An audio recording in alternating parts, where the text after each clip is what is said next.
payg'ambar alayhisolamning oq sochlari xurmoga ekilgan ekan.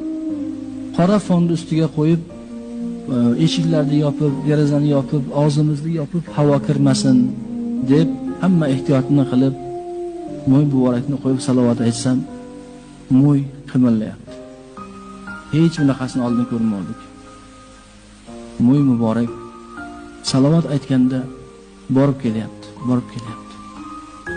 Ziyorat qildik, alhamdulillah. Keyin uni olib ketganlar menga bir narsani ko'rsatishdi.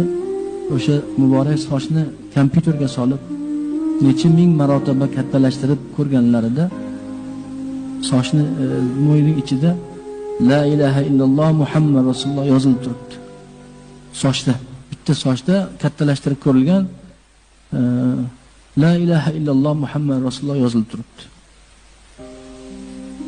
Mim harfini, Muhammadning mimini ichini kattalashtirib ko'rilsa, mim harfi dumaloq bo'ladi. Mim harfini ichiga la ilaha illalloh yozilgan. O'qiysiz. Kim yozadi buni soch ichiga? Kim yoza oladi? Mo'y muborakni ichiga